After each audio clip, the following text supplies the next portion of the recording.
And I'm sure you should go and ask all the people who have even built the modular refineries, and I challenge any one of them to say that nothing was stolen. And people will come here with the long distance, they will cut cables and put it, rope it on their body to try and see how they can take it out. And when you ask them, okay, fine, what are you doing with it? It's just sabotage. That's why we have more security people in this refinery than actual workers of the refinery. So talking about sabotage and saboteurs, people who have always attempted to, tamper with his equipment, the blah, and all of that stuff. Then those in government who are also using bureaucracy to sabotage in Dangote.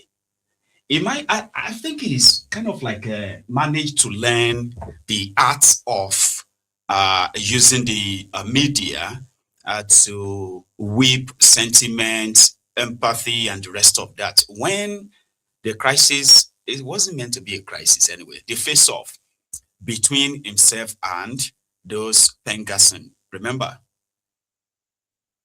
majority of Nigerians who supported him felt like the Pegasus were saboteurs, and what started it? His own workers, so that the workers will be able to determine, their conditions and their work conditions, their pay, and all of that by forming a union. But no, what did Dangote do? Right? First, he sacked them. The next thing, he called them back. But by calling them back, they all have to sign that they will not join any union and the rest of that. So when they all signed all of that, right, then he moved 100% of them out of the entire refinery. And it was justified. Guess what? Everyone who got recruited would have to accept whatever terms. I mean, it's got to be on Dangote's set terms. So outside that, it's a no-no. So he managed to win that. You know what I mean? So, but for this guy, I don't know how much he wanted the control of the oil sector of Nigeria. And rightly so. I think he's earned it. If we're all being honest, right? He's earned it. He's got a functional refinery that is still improving, right? So if they have a free market, right, I don't think he should be worried because he will still have the upper hand. There was a time on this platform I said, from all researches and everything, including inflation, factoring inflation, weakened naira, and the rest of that, for what you can derive from a single barrel of a crude oil, Dangote shouldn't be selling a liter of petroleum more than a 500 naira per liter in Nigeria. Well, yeah, they've got the other excuses. For example, it's got to kind of like a transport or this crude oil from Texas and okay, put 20 naira on it. It will still make a lot of money. It will be making so much money in that sense, right? So anybody who now traveled out of Nigeria to go and bring a petroleum product to Nigeria at the landing cost of, let's say, 800 naira, how much is he going to sell it to you?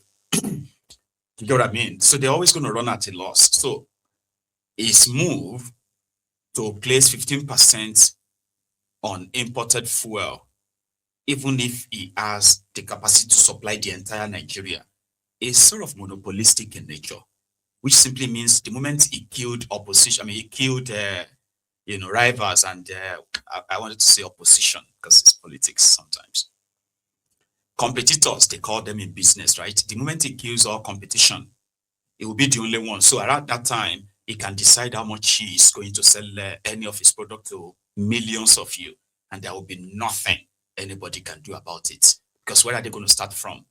All these depot everywhere will die naturally. All of them will die. You get what I mean? I mean, if he finishes with these importers, you get, then those local refiners, he will kill all of them. With one policy or the other, they will get rid of them. Now, that is scary because it was meant to be competitive. If anybody can bring 300 naira per liter fuel from outside Nigeria, the regulatory body or the regulatory agency, their own is to check the standard, the quality that they will allow into the country. If somebody can bring a quality liter of fuel to Nigeria at the rate of 300 naira per liter. It should be competitive. But Dangote doesn't want that. And that's Dangote being Dangote. Do you get what I mean now? He is a bullish capitalist. And he does it with the cover of charitable, this, like building this massive mosque, giving millions or billions to education support, sending people to Hajj, and all those kind of things that ordinarily you would be like, you know, it's meant to be competitive. Nigeria is a producing country. Ordinarily, you should have, God knows, like how many refineries in Nigeria. In Texas alone, if I'm not exaggerating, no, right? In Texas alone, they said there are over 45 refineries, functional refineries in Texas alone, out of other oil producing places in America. You get me now? You are going to see all the oil field there. They are all like extracting, refining, and all of that. But Nigeria won't go like that. So the person that Dangote believes is a serious problem, why did he go for his family? People are asking, what will make Dangote to actually leave every other things, right? And go straight for this guy's family to tell us that he's a very corrupt person. That how much is his salary? That's all this oil sector filled with all these cabals and the rest of them. Yusuf Ahmed, you got what I mean? Farouk Ahmed rather sent his children, 4 of his children, to Switzerland for education. And he spent $6 million that he should ask him. And if he denies, he is ready to give evidence of that. Even though they said that the children of this guy, they were on scholarship. Now, it's crazy, right? People are saying the children of this guy were on scholarship, that the 4 of them got scholarship. And this was like years ago, before his appointment to head this department. So you get now that what will make Dangote go to that level in his fight to protect his business, as is currently being kind of make everybody understand, So Dangote said, this guy spent $6 million sending his children to school abroad. He's got properties all over the place. And people should ask him, where did he get all of that money from? Dangote. No, $5 million rather. Nigeria is supposed to be the refining hub of not even West Africa, of the sub-Saharan African region. We have the crude and we have the refineries. If our own continues to work, you have the NMPC's refinery. So our own and NMPC is over 1 million tons. 1 million tons can feed the entire West Africa and Central Africa. So, and I don't know why, we should continue to allow, some corrupt government officials to try and destroy a whole sector of the economy. And I think it is something that when you look at it, I've had actually people making complaint about a regulator who has actually put his children in secondary school, and that secondary school education, which is 6 years, 4 of them cost Nigeria $5 million. I mean, you cannot imagine somebody paying $5 million for educating 5 children. Even my own children, they didn't go to those schools. My children went to Nigerian secondary school. They didn't go outside Nigeria to attend secondary school. I don't know about your children, Tony, but mine, yes. So, and this is a system that, some of us, because you know what, we're taxpayers. When people are complaining, we also complain, because the issue is that, yes, when I pay tax, I want to see that my money is being put to use, not to be stolen. But today, as we speak, the uh, uh, um, the S, I don't know what is the that is the authority chief executive, Malam Farouk. Malam Farouk has four of his children that he educated in Switzerland at the cost of $5 million for their secondary school education alone, not university. And I know that one of them just finished Harvard. So I want to now see what kind of system are we operating that people are now busy destroying a country, taking money from the government. Because when you look at his income does not match paying this kind of fees. I think even if it's me paying $5 million for 6 years for my four children, the taxman has to look at my taxes, how much I paid. And really, this sort of thing, we're not going to allow it to continue. We'll take it up to the highest authority so that they will look at it. People who have done something wrong must be prosecuted. It must be prosecuted, because there is actually no way where somebody will now come. I mean, today, from where he comes from, Sokoto, people are struggling to pay 100,000 naira for school fees of secondary school. And a lot of children are at home, not going to school because of 100,000 naira. Tony, can you pay this fee? No, I'm asking now. Can you? I can't. Okay, so if you cannot afford, I cannot understand why somebody who has worked all his life in government and he has four children that he has paid $5 million. I've seen that people have taken this post and nobody is listening to them. So we will actually join them to make sure that this is done properly. The man must come and explain to Nigerians how he paid $5 million for 6 years of his four children's education. And I don't think if any one of you has actually paid that kind of fees for your own, children. So we can't allow this to continue, because we must make sure that people don't come and destroy a country just because they want to make a living that is not genuine, or that is not legal. Because I mean, for somebody to have this sort of money, he must be supported by people.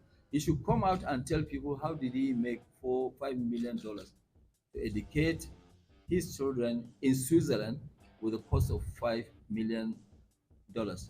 And when these questions are answered before we go to the to the court, he should come out and reply. This is what we have seen, and I think we must make sure that this system, this what do you call it, this downstream, must not be destroyed by one single person because of personal interest. Nigeria. Una don hear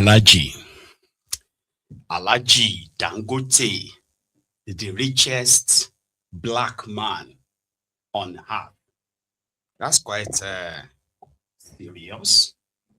So he went straight for the guy he believes truncated whatever he kind of like settled with Tinubu. He is accusing him point blank straight up. We are the taxpayers, and he is actually the highest taxpayer in Nigeria as well. Yeah, he paid more taxes than MTN, because I think they are just, maybe if you combine all the telecoms together, but Dangote refineries actually pays a lot. So he's right when he says they are taxpayers and they have the right to question how their money is being spent. $5 million. He kept repeating it, $5 million. And they wanted the guy to actually respond. So maybe we should just say Dangote for president.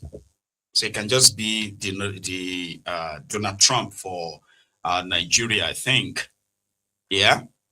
So that right now, I mean, the highest payer in the country now wants to question how the tax is being spent, because he realizes that these people are so corrupt that they will rather destroy a country. So he's now talking about the country, not even just about his own business anymore. Yeah. Oh, there is more. He said more. Currently, I don't think Farouk will have anything to say. If you call Farouk right now, it's likely going to be like this. Àbọ̀lọ̀fẹ́ bá tiẹ̀ jẹ́ níbo ló ti mọ̀ mí bó lè mi àti ẹ ti dàpọ̀ kí ló dé mi àti ẹ pọ̀. Àbọ̀lọ̀fẹ́ bá tiẹ̀ jẹ́ níbo ló ti mọ̀ mí bó lè mi àti ẹ ti dàpọ̀ kí ló dé mi àti ẹ pọ̀. Like Farouk, sure you get. But here is Dangote. And also for some kind of unquote sabotage. Yes, I mean, if now you have a bakery and I have your template, I know that your cost is 1,000 naira, and I'm coming to sell that bread in front of your bakery at 800. What is that one? Is that, are you paying for me or you are sabotaging me? So that is sabotage. And the issue is that all what I'm just saying, the key message is that I think we are allowing Farouk to destroy the economy of Nigeria. And I think we should not allow him to continue sabotaging and destroying the economy of Nigeria. That's what I keep saying, that look, we have a refinery. Even if Farouk will be there for the next 100 years, we cannot close this refinery. Even at a loss, we have to continue to run the refinery. It's too big, loud. I mean, have you ever seen an airline that's losing money that will go and just shut down? They won't shut down now. They will continue struggling, praying for a better day to come. That better day will come. Okay, so what is the key message? The key message, I think, Farouk should not be allowed to continue to destroy the economy of Nigeria. That's number one. Number one, B, C, D, E, F. It is that he has to be charged to either CCB. No, it's CCB, I think. No, Code of Conduct Bureau, because they have his returns. He must have filed and register what he had, and so he needs to tell, because he's been working for government all his life. So he should tell, I know what it is. I told you earlier, I will not be able to afford sending 4 of my children to a secondary school, not university, to a secondary school to Switzerland at $5 million for the 6 years of 4 kids that he has. Okay, if you deny, as a matter of fact, if you deny, because after I know that it will be the major headline tomorrow. So when he denies it, I will publish with my name, saying that these are the schools that they attended and co. As a matter of fact, I will sue those schools to publish how much of fees he has paid for all the time that they were there, including now the other information which you don't have. He should give us the universities they went to and spent 4 years, how much he has paid. I know that one of them just finished Harvard, and tuition alone he paid $150,000. That is the main story tomorrow. Okay, thank you. So, in a nutshell, Olopamaku everybody. So Dangote is now saying he's actually going into the ring with this guy because he believes that if he could get rid of him, I mean, Dangote wants to pull his weight for the first time in the public. Usually, right? Dangote is not somebody, I mean, for years, many of us never heard Dangote talk, said anything per se, other than maybe some organized interviews, Ovation magazines. You know what I mean? He never really speak to anybody like that. But since this refinery thing started, a Kobila say it is a different Dangote, Aliko Dangote. You know what I mean?